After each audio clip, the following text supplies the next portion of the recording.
The wind sliced through the narrow street like a knife, sharp and unforgiving. Snow drifted down in restless spirals, settling on cracked sidewalks and the darkened windows of closed shops. Somewhere beyond this forgotten corner, the city buzzed with warmth and life. But here, under a flickering streetlight near a shut cafe, the cold ruled everything. Isla stood beneath the cafe's narrow awning, pulling her thin shawl tighter around her shoulders. It barely helped. Her fingers were numb, her shoes soaked through, and her breath escaped in shaky clouds. A small, worn bag hung from her shoulder, pressing against her side like a reminder of how little she had left. Inside it were a spare sweater, an old photograph, and a folded letter she read, whenever the world felt too heavy. She was 22 years old, though hardship had aged her quietly. Once, she had believed effort was enough, that if she worked honestly and stayed kind, life would eventually soften. But reality had taught her otherwise. Jobs ended without warning. Rent rose without mercy. Promises were broken easily when people knew you had nowhere else to go. Earlier that day, she had stood in a grocery store, counting coins with shaking hands. When she realized she was short, she had silently pushed a loaf of bread back across the counter. The cashier hadn't even looked at her. Hunger followed her out into the street, burning deep and constant, but pride kept her from asking anyone for help. Now night had fallen, and the cold pressed closer. A faint sound pulled her attention to the side. Near a trash bin beside the cafe, a small stray cat crouched, its fur thin and damp, its eyes wary. Isla hesitated only a moment before reaching into her bag. She pulled out her last biscuit, the one she had saved for later, and broke it in half. She knelt slowly, placing the pieces on the ground. The cat crept forward, sniffed, then ate quickly. Isla smiled faintly. At least one of us will sleep a little warmer tonight. Headlights suddenly washed over the street, bright and unexpected. Isla flinched and stood quickly, turning her face away. A sleek black car rolled to a stop nearby, its engine humming softly. Cars like that belonged to another world, one that passed her by without noticing. The driver's door opened. A tall man stepped out, his dark coat neatly pressed, his movements calm and assured. He looked like someone used to control, used to being listened to. Yet when his eyes landed on Isla, something in his expression changed.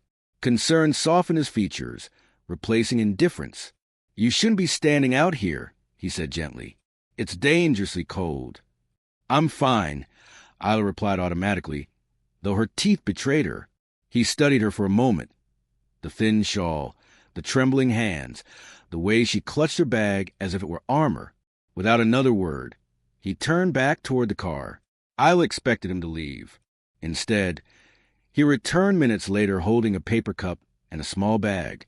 "It's just soup and bread," he said quietly. "Please." Hesitation flickered across her face. Kindness often came with hidden costs.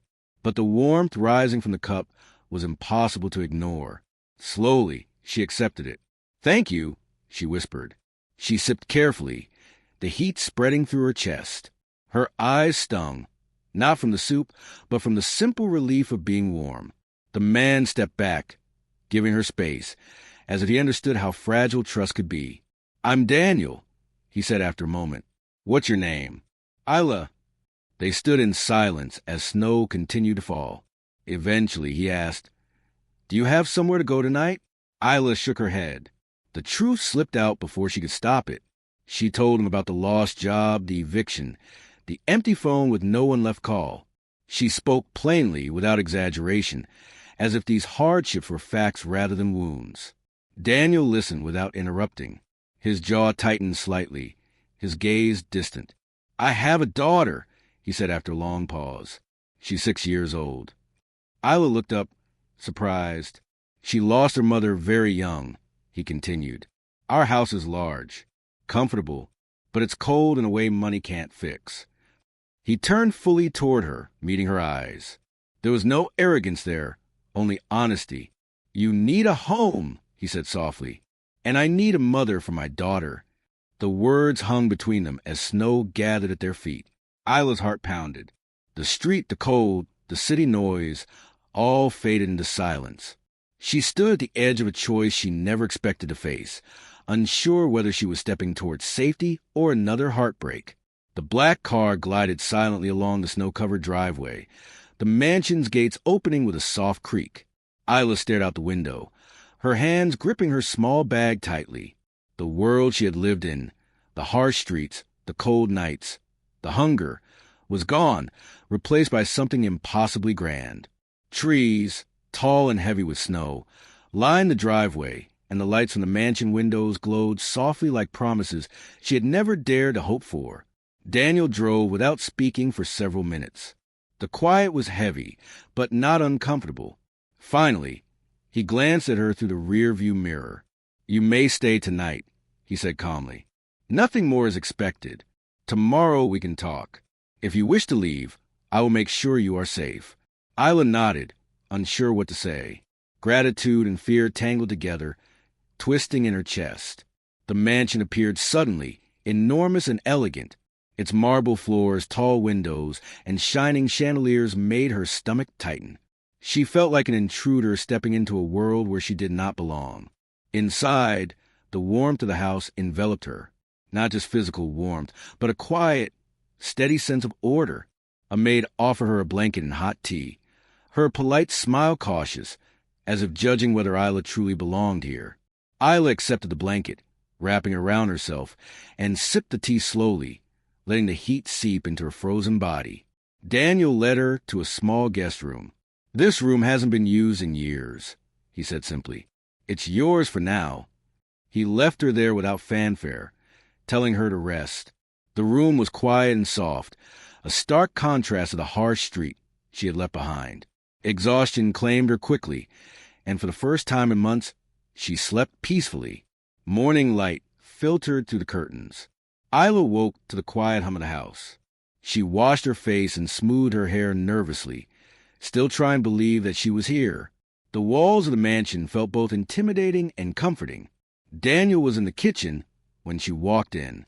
Without a suit or tie, he looked less like a powerful businessman and more like a tired father, weary yet present. He did not startle her with questions. He simply offered her breakfast, a simple meal, yet carefully prepared, and invited her to sit. "I hope you slept well," he said gently. "Yes, thank you," Isla whispered. "For everything." Daniel's voice softened.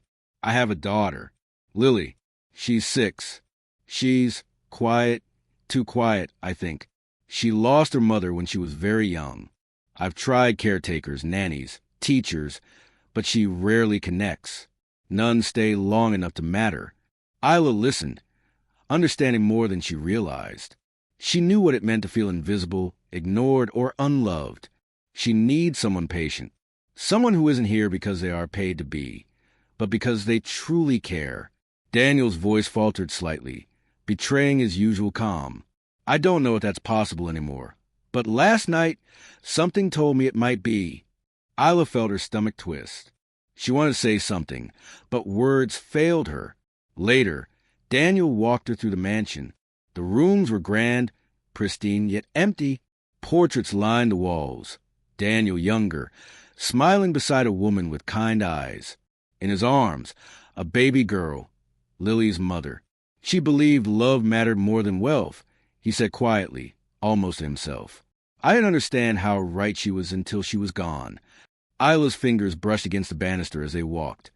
Feeling the weight of the house's history, she understood. Silence could feel heavier than any storm. Finally, they reached a small playroom. Toys were arranged neatly, untouched. A little girl sat on the floor, drawing quietly. Lily's hair was soft, eyes wide with curiosity, yet cautious. She did not speak immediately, just observed Isla from her small, careful distance.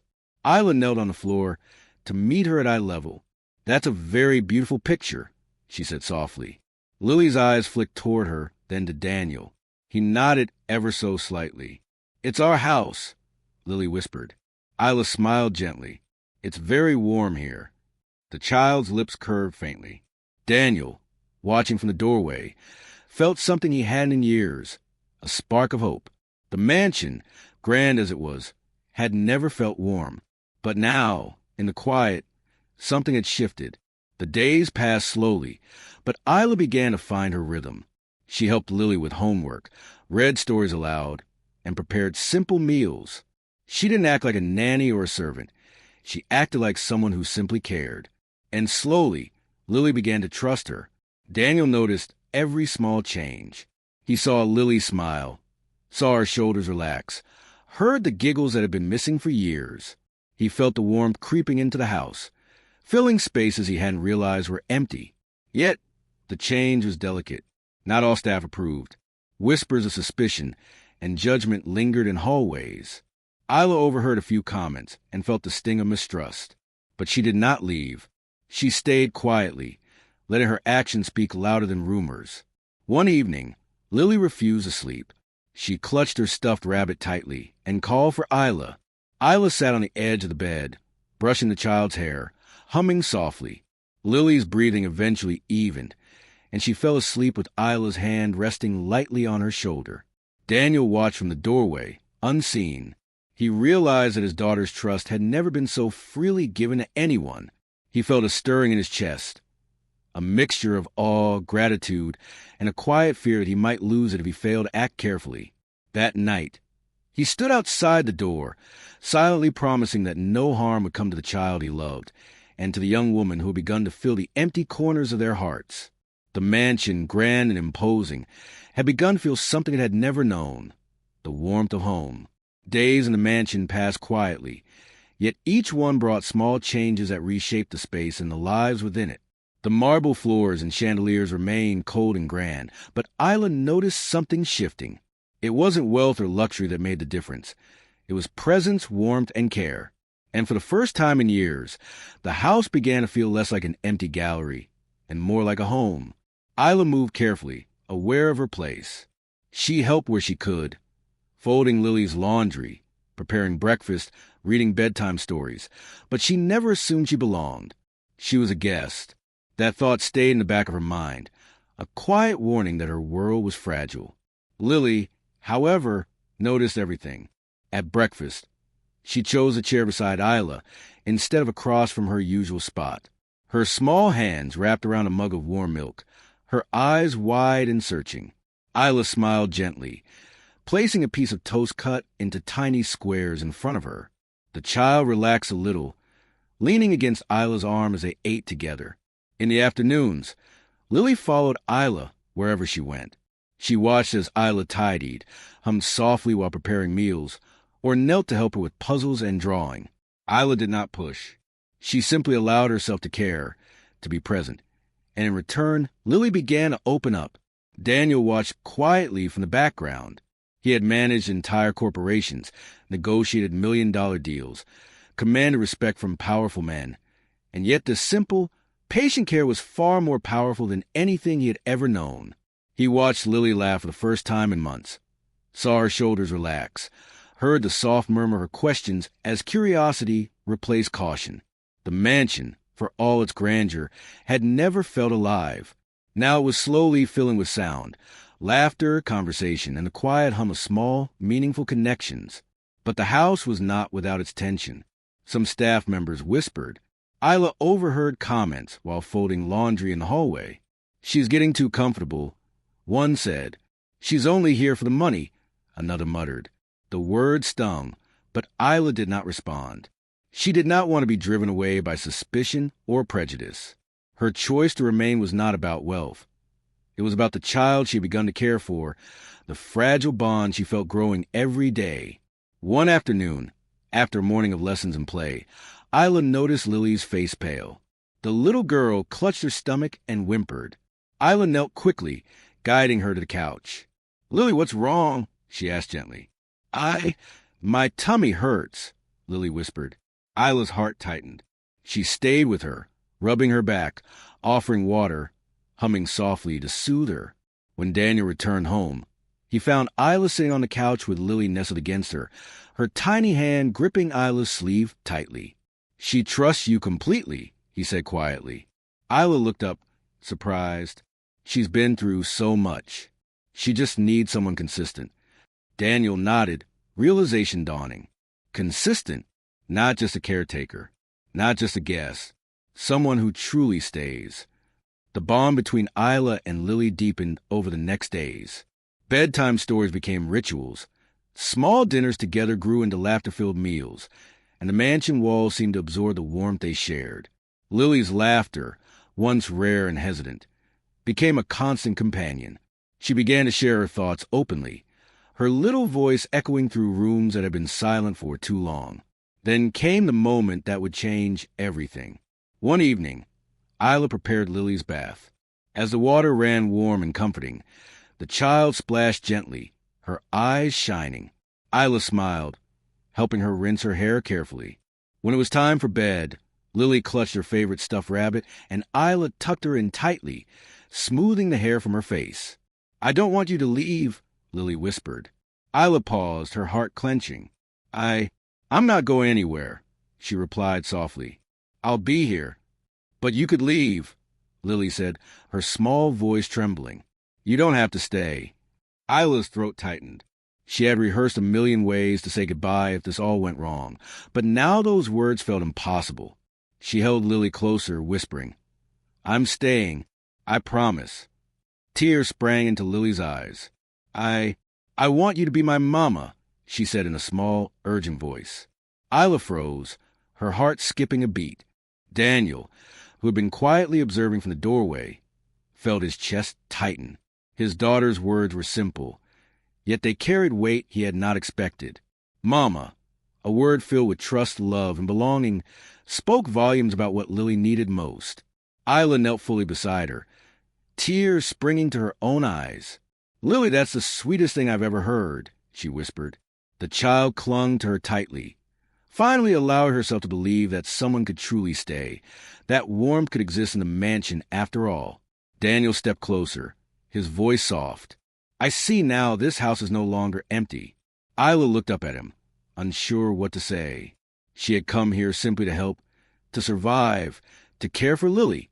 And now, unasked and unexpected, a family was forming around her. That night, the mansion felt alive. The chandeliers and marble floors no longer seemed cold. The halls echoed with small footsteps, whispered conversations, and the soft hum of comfort. Isla tucked Lily into bed, then sat quietly, letting the child drift into sleep while she considered her own choices. She realized she didn't need to leave. Not here. Not now.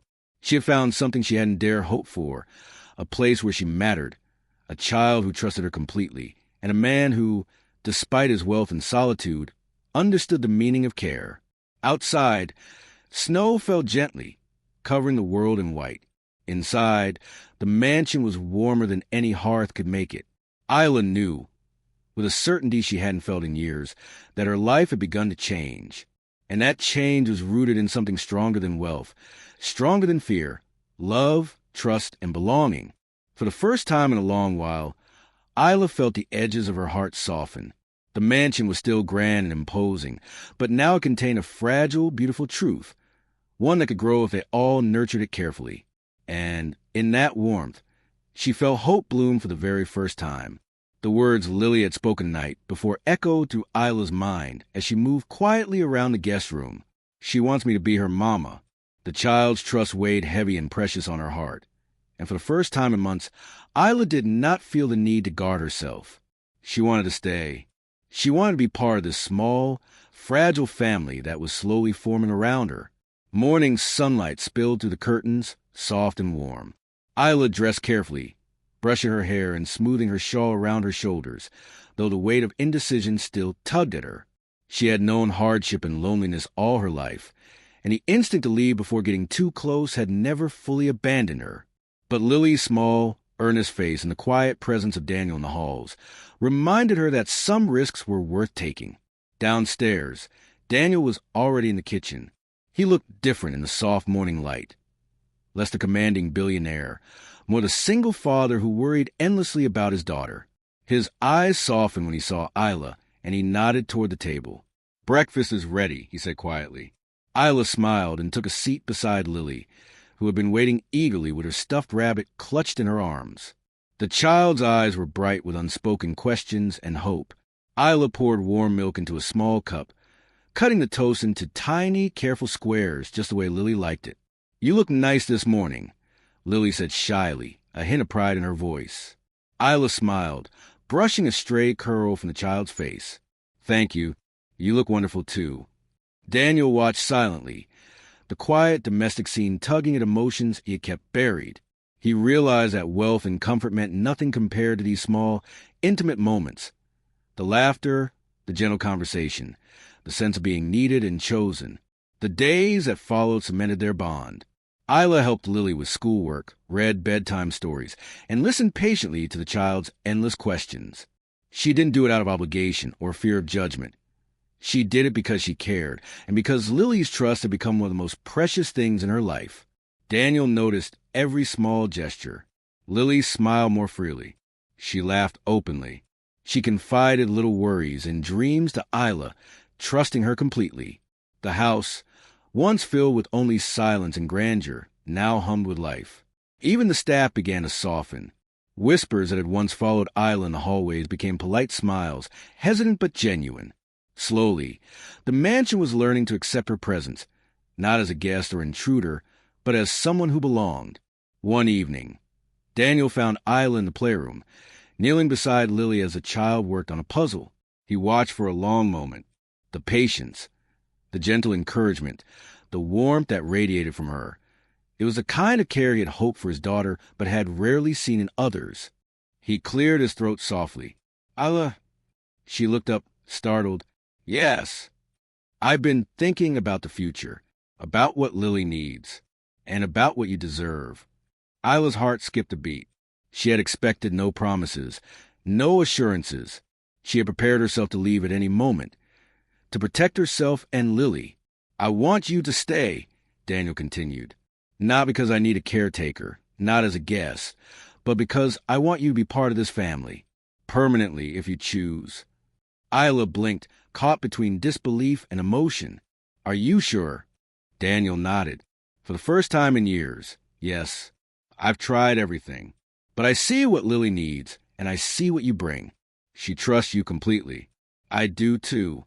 That night, Lily refused to sleep alone. She clutched Isla's hand and whispered, Please stay. Isla smiled softly, brushing the child's hair. I'll stay, Lily. Always. The little girl's arms wrapped around her tightly. I want you to be my mama, she said without hesitation. Isla's chest tightened with emotion. She knelt beside Lily, tears springing to her eyes. I will, she whispered. I will be your mama. Daniel, standing quietly in the doorway, watched the scene unfold. His daughter's trust, freely given, moved him more than any business success or material comfort ever had. The mansion's walls, once cold and silent, seemed to embrace them all, filling with warmth that came not from heaters or chandeliers, but from love, patience, and belonging. The next morning, Daniel invited Isla to sit with him in his study. He slid a simple document across the desk, not a contract, not an employment agreement, but a gesture of trust and acknowledgement. I want you to be Lily's guardian alongside me, he said. Not because I have to, but because I want to, because you belong here with us. Isla swallowed, overwhelmed. I don't know what to say. Then don't say anything, Daniel replied. Just know this is your choice. Stay if you want to, leave if you must. But know that here you are valued. Here you are family. Weeks passed. The house transformed completely. The laughter of a child, once rare, became constant. Isla's gentle presence softened every corner. Even Daniel, who had carried a quiet grief for years, felt the walls of his heart shift. One snowy evening, Lily placed a hand-drawn picture on the table. 3 stick figures stood under a crooked roof, holding hands. This is us, Lily said proudly. Our family. Isla's eyes filled with tears. She hugged Lily tightly. Yes, she whispered. Our family. Daniel came up behind them, resting a hand on both their shoulders. He smiled, a smile that had been rare for years. The house, now full of warmth, life, and laughter, felt complete for the first time. Outside, snow fell quietly, covering the world in white. Inside, the mansion glowed with life, with belonging, with the simple, powerful truth that love could create a home anywhere, even in the heart of a lonely billionaire, a kind young woman, and a little girl longing for warmth. For the first time in her life, Isla no longer worried about survival. She had found a place to belong. She had found family. And in their small, imperfect, beautiful household, she realized something she had long forgotten. Hope could endure. The mansion, once cold and empty, was now alive with laughter, trust, and love, and it would never be the same again.